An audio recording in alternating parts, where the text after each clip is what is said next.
للعالمين وقدوة للعاملين وحجة على العباد أجمعين.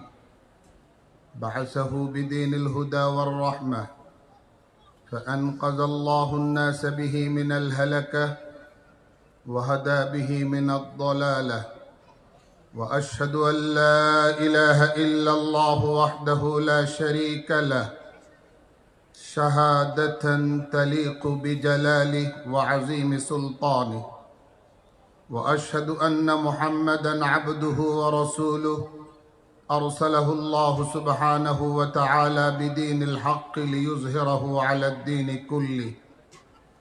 صلى الله تعالى عليه وعلى آله وأصحابه ومن تبعهم بإحسان ما تعاقبت الأيام والليالي وسلم تسليما كثيرا كثيرا. أما بعد فأعوذ بالله من الشيطان الرجيم. بسم الله الرحمن الرحيم. وإذا جاءتهم آية قالوا لن نؤمن حتى نؤتى مثل ما أوتي رسل الله. الله أعلم حيث يجعل رسالته. الله أعلم حيث يجعل رسالته. سيصيب الذين أجرموا صغار عند الله وعذاب شديد بما كانوا يمكرون. وقال النبي صلى الله عليه وسلم: إن الشيطان يجري من الإنسان مجرى الدم. وفي رواية أخرى: إن الشيطان يبلغ من الإنسان مبلغ الدم. آمنت بالله. صدق الله مولانا العظيم وبلغنا رسوله النبي الكريم ونحن على ذلك لمن الشاهدين والشاكرين والحمد لله رب العالمين. اللهم صل على محمد وعلى آل محمد كما صليت على إبراهيم وعلى آل إبراهيم إنك حميد مجيد. اللهم بارك على محمد وعلى آل محمد كما باركت على إبراهيم وعلى آل إبراهيم إنك حميد مجيد.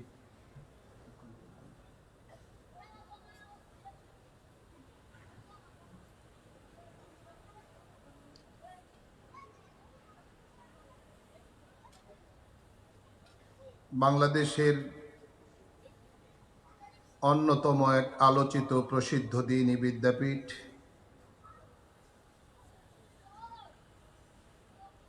জামিয়াতে ইব্রাহিম মাহমুদনগর সাইনবোর্ডের ৩১ বছর পূর্তি উপলক্ষে আয়োজিত আজকের এই দস্তারবন্দি মহাসম্মেলনের সম্মানিত শ্রদ্ধেয় সভাপতি, আমাদের অত্যন্ত শ্রদ্ধাভাজন ব্যক্তিত্ব, যার অক্লান্ত পরিশ্রমে এবং আন্তরিক প্রচেষ্টায় এই পুষ্পকানন আজ দৃশ্যমান হয়েছে,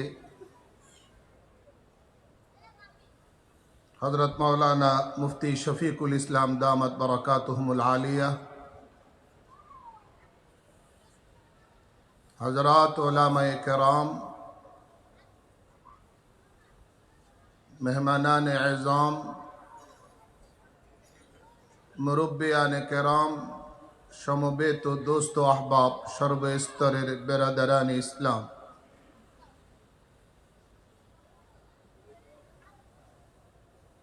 সর্বপ্রথম মহান পরওয়ারদিগারে আলম, মহামহিম প্রতিপালক আল্লাহ জাল্লা জালালুহু আম্মা নওয়ালুহুর শাহী বারগাহে লাখো কোটি শুকরিয়া আদায় করছি, যিনি আমাদেরকে এই বরকতপূর্ণ সম্মেলনে স্বতঃস্ফূর্ত চিত্তে অংশগ্রহণ করবার তৌফিক এনায়েত করেছেন। আমরা এর জন্য মহান রব, মহান দাতা, পরম করুণাময় মৌলায়ে করিম রব্বে আরশ আজিমের শাহী দরবারে কালিমাতুশ শুকুর পড়ে নেই। সবাই পড়ুন, বলুন আলহামদুলিল্লাহ। ওলামায়ে দ্বীন, মুআজ্জাজ মেহমানবৃন্দ একের পর এক তশরিফ আনছেন এবং বক্তব্য রাখবেন। আমরা আশা করি এই দ্বীনি শিক্ষা প্রতিষ্ঠানটি যেমনিভাবে একটি মারকাজি ইদারায় পরিণত হয়েছে, উলুম ও মাআরিফের প্রাণ কেন্দ্র হিসেবে প্রতিষ্ঠিত হয়েছে, ঠিক তেমনি আজকের এই ৩১ সালা দস্তারবন্দি মহাসম্মেলন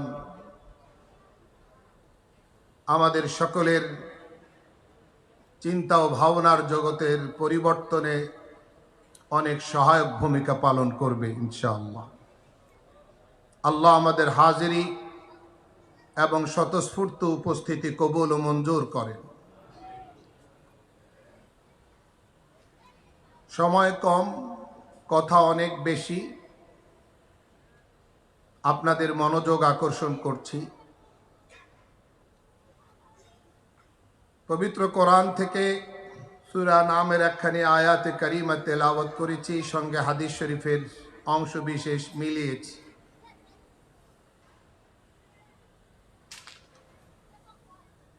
যখন তৎকালীন কাফের মুশরিকদের কাছে কোনো বিধান আসতো, কোনো নিদর্শন আসতো আল্লাহর পক্ষ থেকে, কোনো আয়াত আসতো, তখন তারা এই কথাটা বলতো, লান নুমিনা হাত্তা নুতা মিসলামা উতিয়া রাসূলুল্লাহ।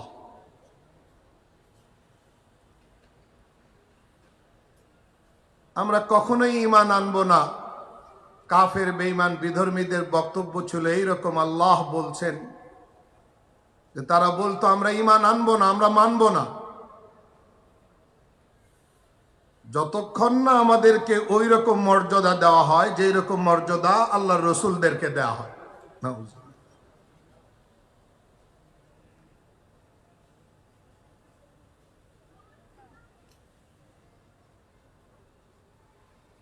রসুলদের কাছে যেই যেই বিষয়গুলো আসে আমাদের কাছেও সেই বিষয়গুলো আসতে হবে। তাদের কাছে ওহী আসে, ওহীর বার্তাবাহক ফেরেশতা আসে, আমাদের কাছেও আসতে হবে। মানে তারাও রিসালাত আর পয়গম্বরীর দাবিদার।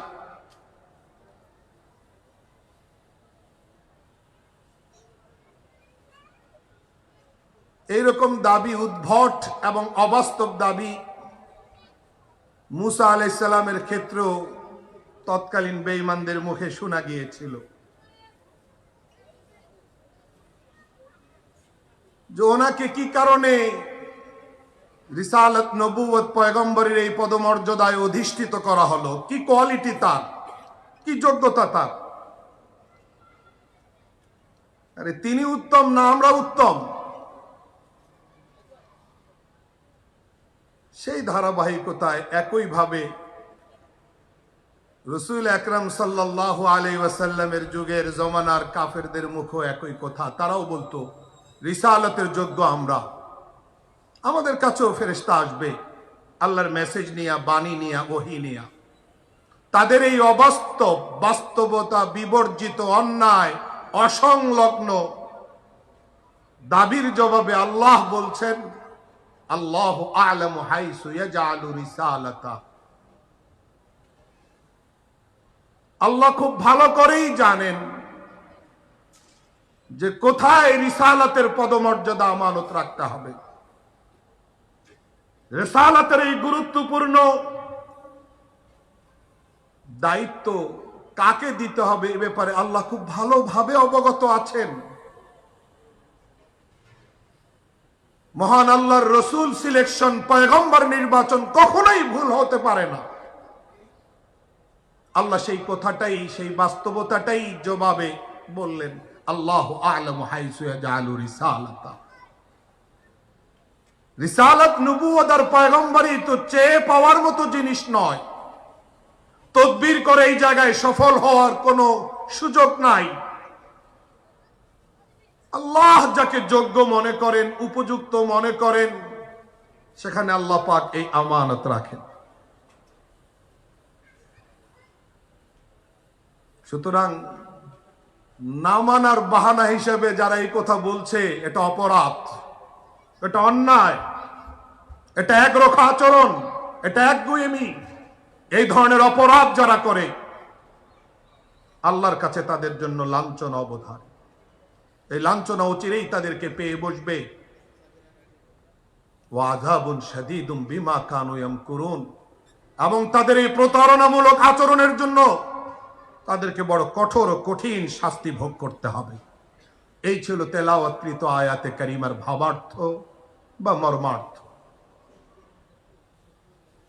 আমার পয়েন্ট যে কাফেরদের, বেঈমানদের যে অন্যায় দাবি যে পয়গম্বরীর হকদার আমরাও, রিসালাতের পদমর্যাদার উপযুক্ত আমরাও, এই দাবির জবাবে আল্লাহ বলছেন, না না, এটা চাইলেই পাওয়া যাওয়ার মতো কোনো বিষয় নয়। এটা এমন নয় যে কেউ আবদার করলো আর দিয়ে দিলাম, বিষয়টা এমন নয়। হাজেরিন কেরাম, আপনারা সবাই অবগত আছেন, পৃথিবীতে নেতা নির্বাচনের কত না পদ্ধতি, রাষ্ট্রপ্রধান নির্বাচনের কত না পদ্ধতি।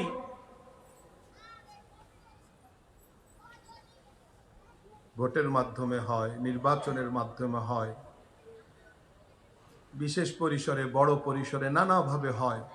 আল্লাহ এই জাতীয় কোনো পন্থায় পয়গম্বর নির্বাচন করেননি, বরং নিজেই করেছেন, নিজের হাতে রেখেছেন। আমি সম্মানিত উপস্থিতি সকলের কাছে বিনয়ের সঙ্গে জানতে চাই, পয়গম্বর নির্বাচন কে করেন?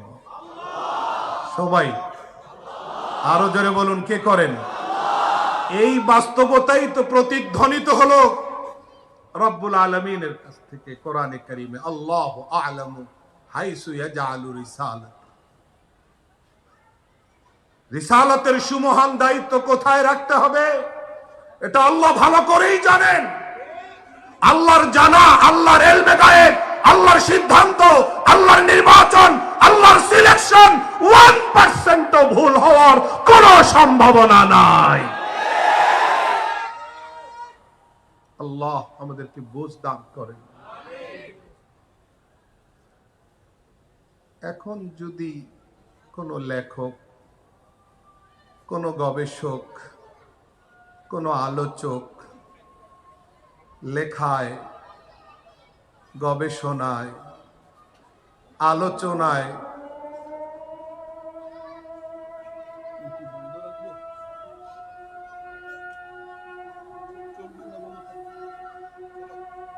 আচ্ছা,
মুআজ্জাজ হাজিরিন, আমরা শুনছিলাম যে কোনো আলোচক তার আলোচনায়, কোনো গবেষক তার গবেষণায়, কোনো লেখক তার লেখায় লেখনীতে যদি এরকম কিছু দাবি করবার চেষ্টা করে বা বলবার চেষ্টা করে যে অমুক পয়গম্বর অমুক রসুল এই ভুলটা করেছেন, তার কাছ থেকে এই পাপটা প্রকাশিত হয়েছে, তিনি অন্যায় জড়িয়ে গেছেন, তিনি এই গুনায় জড়িয়ে গেছেন, এইরকম যদি কোনো কিছু কারো কাছ থেকে আসে সেটা কি গ্রহণ করা যায়? যদি কেউ গ্রহণ করে তাহলে প্রমাণিত হয় যে আল্লাহ তাআলার পয়গম্বর নির্বাচন ভুল, যেটা হওয়ার 1% সম্ভাবনা, কোনো পসিবিলিটি নাই, অসম্ভব। পাহাড় তার জায়গা থেকে সরে যেতে পারে, সম্ভব, মানলাম, পসিবল। সমুদ্র শুকে যেতে পারে, কিন্তু রব্বুল আলামিনের পয়গম্বর রসুল নির্বাচন ভুল হতে পারে না। এই জন্য আমাদের দাবি, আহলুস সুন্নাহ ওয়াল জামাতের দাবি, মতাদর্শ, আকীদা, বিশ্বাস, সমস্ত নবী রাসূলগণ আলাইহিমুস সালাতু ওয়াস সালাম টপ টু বটম সবাই ক্বাবলান নবুওয়াহ, নবুয়তের আগেও মাসুম, বাদান নবুওয়াহ, নবুয়তের পরেও মাসুম, নিষ্পাপ। এই স্পর্শকাতর জায়গায় সামান্যতম ছাড় দিতে ওলামায়ে হক্কানি প্রস্তুত নয়। 31 বছরে জামিয়াত ইব্রাহিম এবং এই জাতীয় দ্বীনি প্রতিষ্ঠানগুলো কি বানায়? আকীদা, ইমানি আকিদা, বিশ্বাস সংরক্ষণের একটা একটা পিলার বানায়। আমরা এই সমস্ত প্রতিষ্ঠানের সৃষ্টি, অতএব আমাদের পিছনে কোনো মেহনত করে অপতৎপরতা চালিয়ে আমাদের বড়রা যেই জায়গায় আমাদেরকে রেখে গেছেন ওই জায়গা থেকে আমাদেরকে সরানো কারো পক্ষে সম্ভব নয়। আল্লাহ আমাদেরকে বুঝার তৌফিক দান করেন। আবার দয়া করে জবাব দেবেন, পয়গম্বর রসুল নবী নির্বাচন করেন? যদি কেউ বলতে চায় অমুক নবী, নাউজুবিল্লাহ, অমুক এই গুনাহটা করছেন, তাহলে এই তীর, হামলার তীরটাকে আল্লাহর সিদ্ধান্তে গিয়ে আঘাত করে। আল্লাহ আমাদেরকে বুঝার তৌফিক দিন। বিষয়টি আপনি প্রশ্ন করতে পারেন যে এইরকম একটা বিষয় নিয়ে এত তাসাদ্দুদ, কঠোরতা অবলম্বন করার কি কারণ হতে পারে? প্রশ্ন, মনোযোগ চাই। অনেকগুলো কারণ আছে। উত্তর দেওয়ার আগে আপনাদের কাছে ছোট্ট একটা ঘটনা হাদিস শরীফ থেকে প্লেস করতে চাই, তাহলে এই প্রশ্নের উত্তর আমার আলাদা করে দেয়া লাগবে না, আপনি নিজেই বুঝতে সক্ষম হবেন।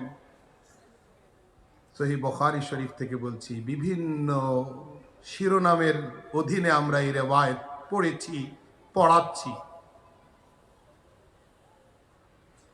ইমামুল আম্বিয়া, তাজদার মদিনা, জনাব মুহাম্মদুর রাসূলুল্লাহ সাল্লাল্লাহু আলাইহি ওয়াসাল্লাম ইতিকাফে আছেন, তিনি মুতাকিফ। ইতিকাফরত স্বামীর সঙ্গে তার স্ত্রী এসে দেখা করতে পারবেন কিনা এই বিষয়টির বৈধতা প্রমাণ করার জন্য এইরকম একটা শিরোনাম দিয়ে ইমাম বুখারী রহমতুল্লাহি আলাইহি এই ঘটনাটিকে সহিহ বুখারী শরীফে প্লেস করেছেন। হযরত রাসূল আকরাম সাল্লাল্লাহু আলাইহি সাল্লাম ইতিকাফে আছেন। দিনের বেলা আম্মা জান সফিয়া রাদিয়াল্লাহু আনহা সাক্ষাতে এসেছেন। হাজবেন্ড ওয়াইফ, স্বামী স্ত্রী কথা বলছেন। এমত অবস্থায় দূর থেকে দুইজন সাহাবী আসতেছিলেন। তাদের গতিবিধি দেখে আল্লাহ রাসূল সাল্লাল্লাহু আলাইহি সাল্লাম ভাবলেন সম্ভবত আমার কাছেই আসতেছে দেখা করতে। তো হঠাৎ কি যেন মনে হলো তাদের দুইজনের, তারা রাস্তা বদল করে পরিবর্তন করে আরেক দিকে টার্ন নিলেন, হাঁটা শুরু করলেন। বিষয়টি হযরত রাসূল আকরাম সাল্লাল্লাহু আলাইহি সাল্লামের কাছে ধরা পড়লো, তিনি ফলো করলেন। সঙ্গে সঙ্গে আল্লাহ রাসূল সাল্লাল্লাহু আলাইহি সাল্লাম ভাবনায় পড়ে গেলেন আমি তো ভাবলাম, মনে করলাম তারা আমার কাছে আসবে, আমার সঙ্গে দেখা করবে। হঠাৎ তাদের কি মনে হলো তারা রাস্তা পরিবর্তন করে আরেক দিকে যাচ্ছে। তাহলে কি মিস্টার ইবলিস এখানে কোনো কিছু গন্ডগোল পাকাইয়া দিল কিনা, তাদের অন্তরে কোন রকম সমস্যা তৈরি করলো কিনা, আমার সম্পর্কে তাদেরকে বদজন কোনো খারাপ ধারণায় নিয়ে গেল কিনা। এরকম যদি হয় তাহলে তো খবর আছে, সর্বনাশ। ইমানের জন্য তো মস্ত বড় ঝুঁকির কারণ হয়ে দাঁড়াবে। ভেবে রসুল আকরম সাল্লাল্লাহু আলাইহি সাল্লাম ওই দুইজনকে ডাকলেন, দুই সাহাবীকে। নবী আকরম সাল্লাল্লাহু আলাইহি সাল্লামের আওয়াজ আর ডাক পেয়ে ওই দুই সাহাবী এসে সামনে দাঁড়ালেন। আম্মা জানও অবস্থান করছেন। আমরা হলে এই দুইজন সাহাবী সামনে আসার পরে, আমার ডাক শুনে কেউ আসার পরে এইরকম পরিস্থিতি আর সিচুয়েশনে আমি জিজ্ঞেস করতাম, প্রথম প্রশ্নই আমার আপনার এটাই হতো, কি ব্যাপার, তোমরা কই যাচ্ছ? হঠাৎ করে আরেক দিকে যাওয়া শুরু করলা কেন? আমাদের প্রশ্ন এরকম হইতো। কিন্তু নবী আকরাম সাল্লাল্লাহু আলাইহি সাল্লাম ওই দুই সাহাবী এসে সামনে উপস্থিত হওয়ার পর কোনো প্রশ্নের অবতারণা না করে সাথে সাথে বললেন, ইন্নাহা সফিয়া। যিনি দাঁড়িয়ে আছেন মহিলা, আমার স্ত্রী, তোমাদের মা সফিয়া। আমি তার সাথে কথা বলছি। প্লিজ একটু ভাবুন বিষয়টা কতটা গভীর। সাথে সাথে দুই সাহাবী বলে উঠলেন, ফাকালা সুবহানাল্লাহ। তাসনিয়ার সিগা, ফাকালা, একই সাথে সুবহানাল্লাহ। সুবহানাল্লাহ আরব দুনিয়াতে আশ্চর্য প্রকাশ করার জন্যই ব্যবহৃত হয় অনেক ক্ষেত্রে। সুবহানাল্লাহ, তাআজ্জুব জাহির করলেন। তার মানে মুহাদ্দিসিনে কেরাম, হাদিস বিশারদগণ বলছেন, তার আশ্চর্য প্রকাশ করলেন সুবহানাল্লাহ একসঙ্গে বলে। বুঝাতে চাইলেন, ইয়া রাসূলুল্লাহ, এই পরিচয় খোলাসা করার কোনোই দরকার নাই, কি দরকার এটা বলার? কোথায় আপনি, কোথায় আপনার অবস্থান, আপনার মাকাম, মাকামে নবুয়ত, মাকামে রিসালাত? আপনার সম্পর্কে থোড়াই কোনো নেগেটিভ ধারণা, খারাপ আইডিয়া আসতে পারে কি, বলার দরকার কি, এটা বুঝাইতে চাইছে। তখন রাসূল আকরাম সাল্লাল্লাহু আলাইহি সাল্লাম বলছেন, না, এত কথা বলিও না। শয়তান তো শিরায় উপশিরায় ঘরে, রগে রগে হাঁটে, রগে রগে বিচরণ করে। ফাখাশিতু আন ইয়াকযিফা ফি কুলুবিকুমা শাইআন। তোমরা যখন রাস্তা পরিবর্তন করে আরেক দিকে হাঁটা শুরু করলা, আমি ভয়ে পেয়ে গেলাম, না জানি শয়তান তোমাদের দুইজনের কলবে কিছু একটা ঢুকাই দিল। যদি এমনটা হয় যে আমি পয়গম্বর খোদা সম্পর্কে তোমরা এতটাই বদজন, খারাপ ধারণা করলে যে আমি কোনো বেগানা নারীর সাথে কথা বলছি, এর জাতীয় কিছু, তাহলে ঈমান ও ইসলাম থেকে ওইভাবে বেরিয়ে যাবা যেরকম আটার খামির থেকে চুল, লম্বা চুল টান দিলে চুল বেরিয়ে যায়, অর্থাৎ চুলের সাথে আটা একটুও যায় না। আমার সম্পর্কে কোনো পয়গম্বরে খোদা সম্পর্কে এরকম খারাপ ধারণা করলে পরিণতি এটাই, ঈমান ও ইসলাম থেকে ওইভাবে বের হয়ে যাবা, একটু ঈমান ইসলাম থাকবে না। এই ঘটনা শোনার পরে আপনার কাছেই আমি পাল্টা প্রশ্ন করতে চাই, যদি আপনার প্রশ্ন এরকম থাকে যে এতটা কঠোরতা অবলম্বন করছেন কেন, ঘটনাটা শুনে কি উত্তর আসে না? কি ভাই, উত্তর আসে না? তাহলে একজন পয়গম্বরে খোদা সম্পর্কে খারাপ ধারণা পোষণ করার কোনো সুযোগ আছে? এটা যদি এতটাই স্বাভাবিক বা নরমাল বিষয় হতো, আপনি আমাকে কেন নরমালাইজ করার কথা বলবেন? বাদ দেন, কেন এত স্বাভাবিকতা অবলম্বন করার কথা বলবেন? তাহলে আপনাকে আমি পাল্টা প্রশ্ন করব যে কেন রাসূল আকরাম সাল্লাল্লাহু আলাইহি সাল্লাম তিনি পারিবারিক কথাবার্তা বলছেন, আম্মাজান সাক্ষাতে আসছেন, তিনি প্রয়োজনীয় কথাবার্তা বলছেন, আরেক দিক থেকে দুইজন আসছেন, তারা আসলেন না, তারা রাস্তা চেঞ্জ করে আরেক দিকে হাঁটা শুরু করলেন, তাদেরকে তাদের অবস্থায় ছেড়ে দিতেন, কেন ডাকলেন আবার ওই জায়গায় এনে দাঁড় করাইয়া পরিচয় ক্লিয়ার করলেন? তার মানে, তার কারণ একটাই যে পয়গম্বরে খোদা সম্পর্কে, নবী খোদা সম্পর্কে কোনো খারাপ ধারণা পোষণ করবার কোনো সুযোগ নাই।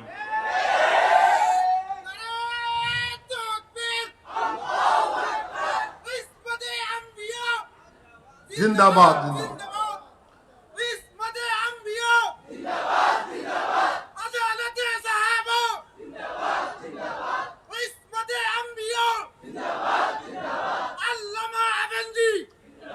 মোহতারাম হাজরিন, ইসমতে আম্বিয়া এটা একটা আকীদা বিশ্বাসের নাম, শিরোনাম।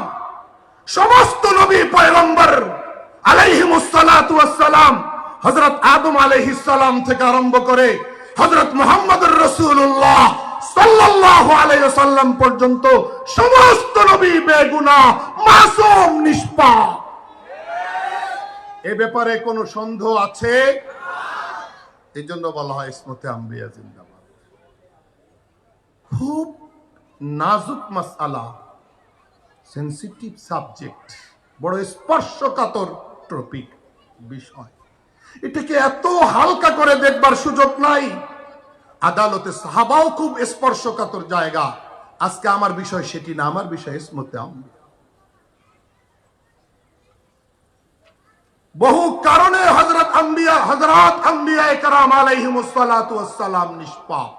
কারণ নাম্বার 1, রব্বুল আলামিন সরাসরি কুদরতি ব্যবস্থাপনায় মনিটরিং করেন এবং হেফাজত করেন। কারণ নাম্বার 2, তাদের মেন্টালিটি, মেজাজ, মানসিকতা আল্লাহ এইভাবে সেট আপ করেন যে পাহাড় সরে যেতে পারে তার জায়গা থেকে। ওনাদের সামনে খেলাফে শরীয়ত, খেলাফে মর্জিয়ে খোদা, আল্লাহর মর্জির বিপরীত কোনো কিছু হবে, কেউ কিছু বলবে আর ওনারা নীরবতা পালন করবেন, অসম্ভব। কি ভাই? কারণ নাম্বার 3, তাদের দেহে মাটির যে উপাদান আছে, সেই মাটির উপাদানের অধিকাংশটুকুই কালেক্টেড ফ্রম জান্নাত, জান্নাত থেকে সংগ্রহিত। সুতরাং এই কারণগুলির ভিত্তিতে কোন পয়গম্বর অন্যায়ের দিকে ঝুঁকতেই পারেন না, নবী হওয়ার আগেও না, নবী হওয়ার পরেও না। বহু ঘটনা আছে কোরআনে কারিমে, সময় নাই, তাহলে কি অস্ত। বহু ঘটনা আছে, কোথাও ব্যবহৃত হয়েছে ফাসা আদম রাব্বাহু ফাগাওয়া। আপনি এইটাই টের পাইলেন, কিন্তু ফানাসিয়া শব্দটা আপনি একবারও দেখলেন না।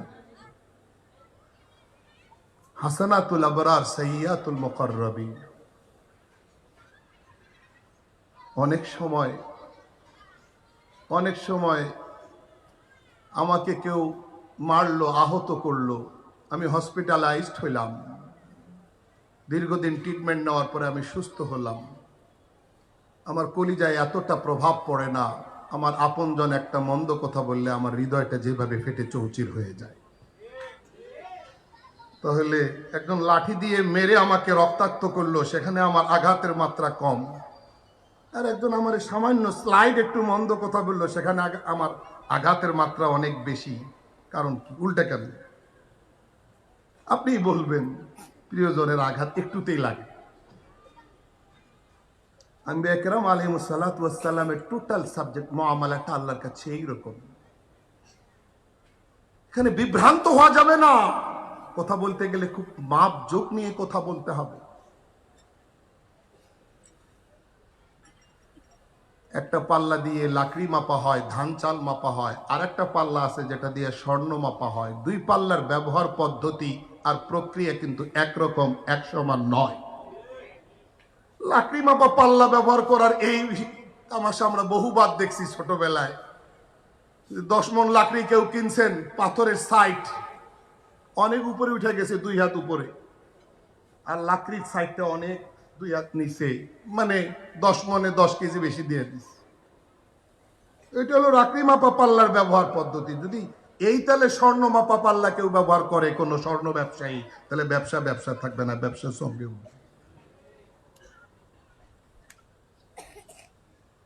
লেখকের লেখা, আলোচকের আলোচনা, চাই কলম দিয়া বের হোক, চাই জবান দিয়া বের হোক, এটার বের হওয়াটা স্বর্ণ মাপা সময় যেই সতর্কতার, সাবধানতার সময় যেই সতর্কতা অবলম্বন করা, ওই সতর্কতাই বলতে হবে।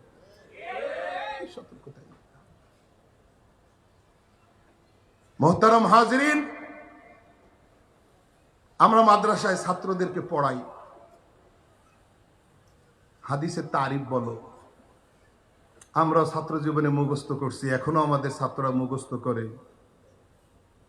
নবী আকরাম সাল্লাল্লাহু আলাইহি সাল্লামের কাউল ফেল বলেন না, তারপরে নীরবতা, চুপ থাকা, মৌন সমর্থন, এগুলা কি হাদিস।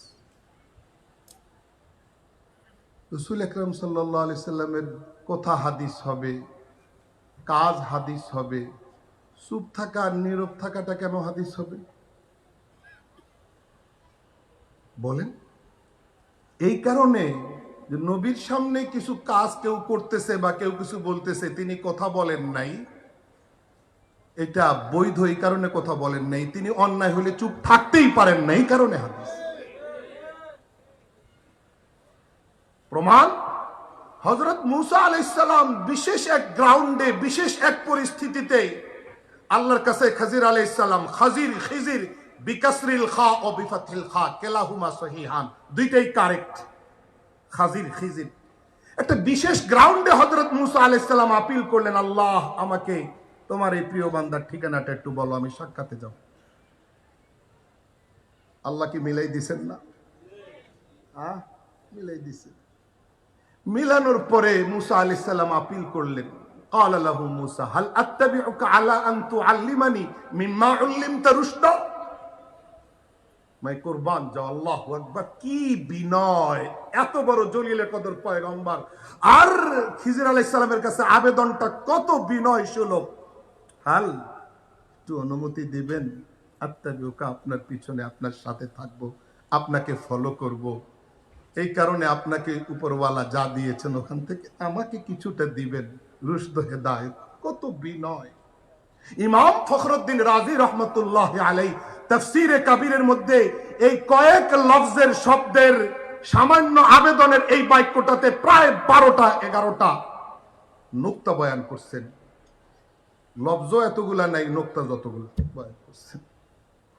এক নম্বর, তিনি বিনয় দেখাচ্ছেন, দরখাস্ত করতেছেন, আবার ইত্তেবার, সাথে থাকার নয়, আবার মিম্মা মিনতাবিজিয়া, সব না, কিছু আপনাকে যা দিয়েছেন আল্লাহ সেখান থেকে সামান্য, আবার সেই এলেমকে আল্লাহর দিকে সিগায় মজহুল ব্যবহার কইরা আল্লাহর দিকে নিসবত করছেন। কত নুকাত! কোরআনের আজাইব, গারাইব, হাকাইক, দাকাইক, লতাইফ, মাআরিফ, আসরার, রুমুজ, এই খাসাইস কিয়ামত পর্যন্ত লেখা হইতে থাকবে, বলা হইতেই থাকবে, কিন্তু কোনোদিন শেষ হবে না। এক আজীব কোরআন তো জীবন্ত কিতাব। আপনার ক্ষণে ক্ষণে মনে হবে যে কোরআন মনে হয় ১৫০০ বছর আগের নাজিল হওয়া না, মনে হয় আজকে নাজিল হয়েছে। জীবন্ত কিতাব। মুসা আলাইহিস সালাম আপিল করলেন, খিজির আলাইহিস সালাম বললেন, না না, এটা সম্ভব না, আপনার ধৈর্য কুলাবে না, আমার সঙ্গে থাকলে আপনি প্রোটেস্ট করবেন, খালি এই সময় ওইটা বলবেন সেটা বলবেন, আপনার কুলাবে না। আপনাকে আল্লাহ এক জগতের এলেম দিছে, আমাকে আরেক জগতের এলেম দিছে, এটা মিলবে না, অ্যাডজাস্ট হবে না। না, আমি পারবো, আমি একবারে ধৈর্যশীল, ধৈর্যের পরাকাষ্ঠা প্রদর্শন করবো, আপনি প্লিজ অনুমতি দিন। সবশেষে কি হলো?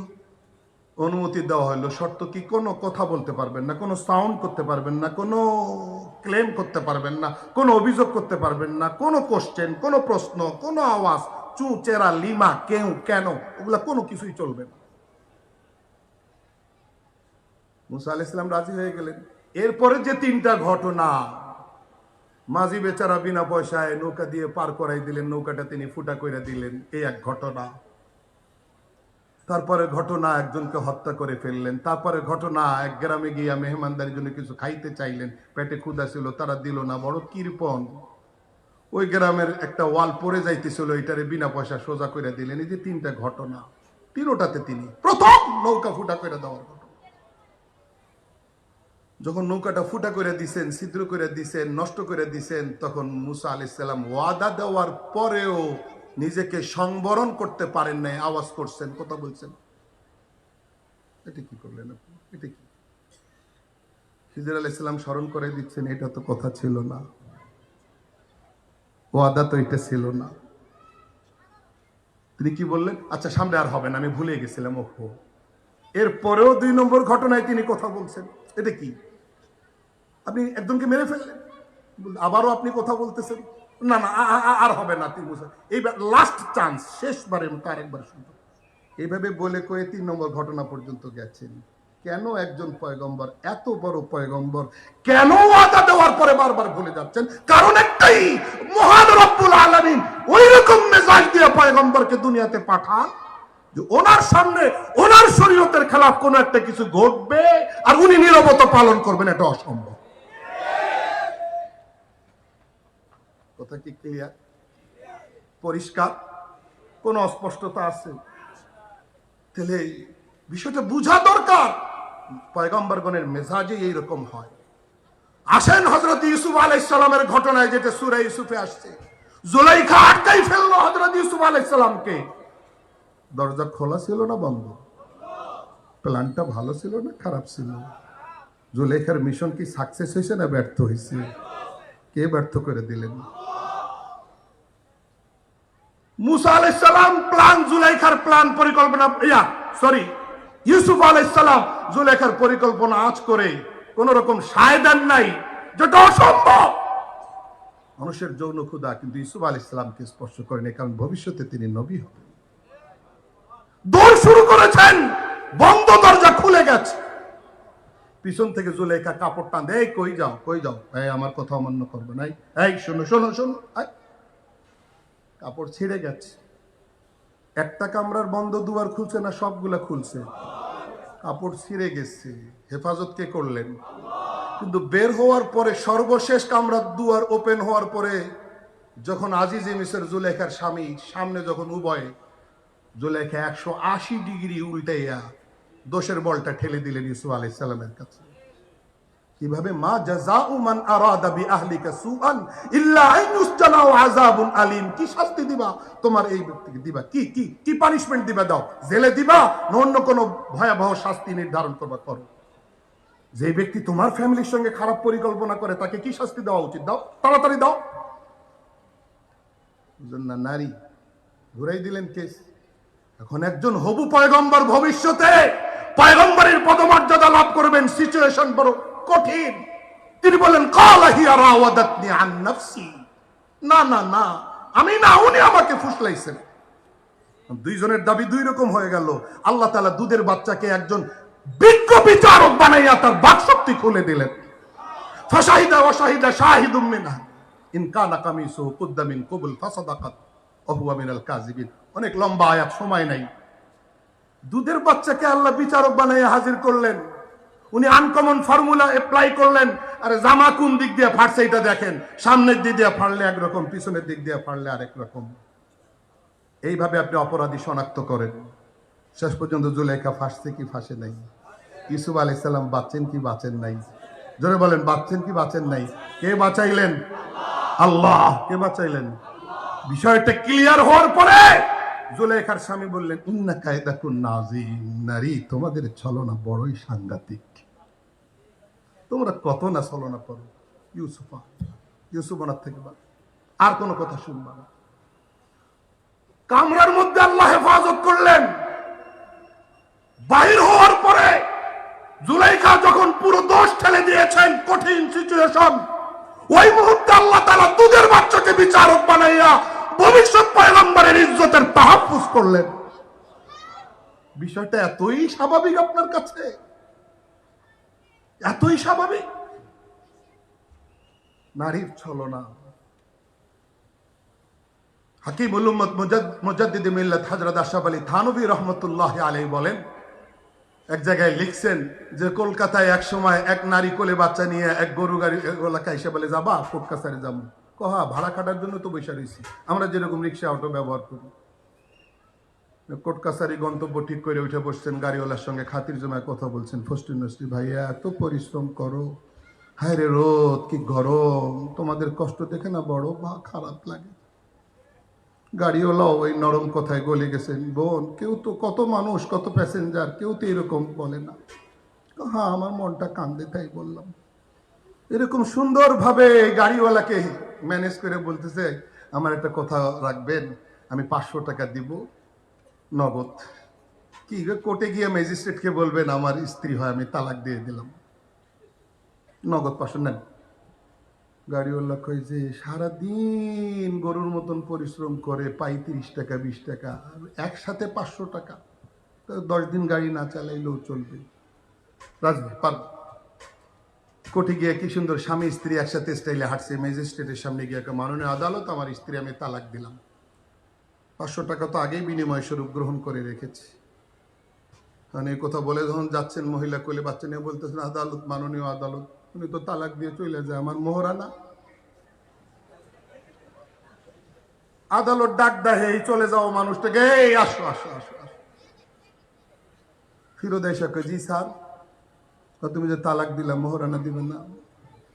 আল্লাহর কসম বিয়ে করিনি। আরে তুমি বিয়ে করে তালাক দিলা, এত পাগলের লয়ে পড়ছি। আদালত মহিলাকে জিজ্ঞাসা করে, কত? 30,000। রায় লেখা শেষ। ইন্না কায়দা কুন্না আযীম। বহুত ছলনা। হ্যাঁ, ভালোরা তো ভালো বটে, জান্নাতীরা তো জান্নাতি বটে। আল্লাহ তাদের কুরবানি মুজাহাদায় আরো বরকত দান করেন। মুজাহাদা করে যা জিন্দেগি পার করছে, আল্লাহ তাআলা তাদেরকে গরিকে রহমত জান্নাতুল ফেরদাউসে আলা মাকাম দান করেন। ভবিষ্যতে যারা মুজাহাদা করবে তাদের মুজাহাদা আল্লাহ কবুল করেন। কিন্তু যারা ছলনাময়ী, যারা আয়রন লেডি, যারা মানুষকে বিভ্রান্ত করে, তাদেরও বিভ্রান্ত থেকে বাঁচার জন্য নিয়মিত আল্লাহর কাছে পানাহ চাওয়া দরকার। কি পড়ছেন? শেষ পর্যন্ত ইউসুফ আলাইহিস সালামকে আল্লাহ হেফাজত করলেন। আজিজ মিসর বললেন, ইন্না কায়দা কুন্না আযীম। মুহতারাম হাজিরিন, আল্লাহ পয়গম্বরকে এইভাবে হেফাজত করেন, মনিটরিং করেন। আপনাকে আমাকেও দেখেন, কিন্তু আপনাকে আমাকে দেখার হেফাজত করার পয়গম্বরকে হেফাজত করা একরকম নয়। মুহতারাম হাজিরিন, অনেক অনেক ঘটনা আছে, সময় অভাবে শেষ করা গেল না। আমার পরিষ্কার কথা, এই জায়গাগুলোর উপরে আমরা আলোচনা করলে আমাদেরকে কেউ বলে বেশি বাড়াবাড়ি করে, বেশি বাড়াবাড়ি করে, বেশি বাড়াবাড়ি করে। এরকম বলাটা কি সমর্থনযোগ্য? না না, আমরা জীবন দেব, কিন্তু স্পর্শকাতর জায়গাগুলোতে, পার্টিকুলারলি বিশেষ করে ইমানি আকীদা বিশ্বাসের জায়গাগুলোতে আমরা রক্ত দেব, কোনো ছাড় দেব না, কোনো ছাড় দেব না। আমার সাথে কারা কারা একমত হাত দেখতে চাই?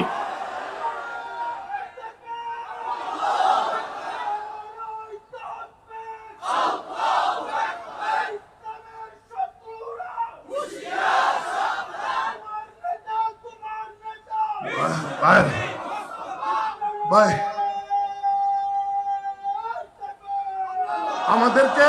আমাদেরকে ইমানের জায়গাগুলোকে খুব ভালোভাবে বুঝতে হবে।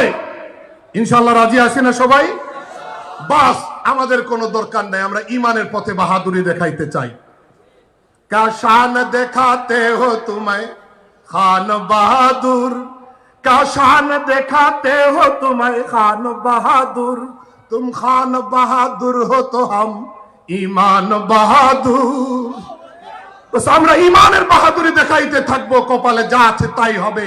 আকীদা বিশ্বাসের জায়গায় আমরা হিমালয় হতে চাই, আমরা পাহাড় হতে চাই, পর্বত সমদৃঢ়তা প্রদর্শন করতে চাই।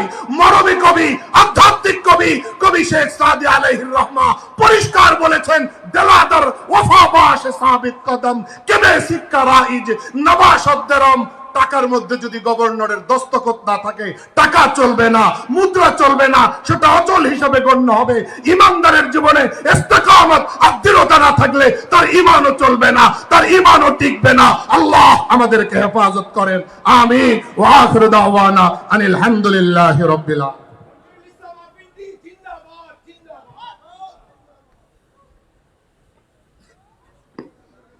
মাশাআল্লাহ, আলহামদুলিল্লাহ। অত্যন্ত গুরুত্বপূর্ণ আলোচনা। ঈমান এবং আকীদা আমাদের সবচেয়ে গুরুত্বপূর্ণ বিষয়। আল্লাহ রাব্বুল আলামিন আমাদেরকে আজীবন আহলে সুন্নাত ওয়াল জামাতের সহিহ আকীদার সঙ্গে জড়িয়ে থাকার তৌফিক দান করেন।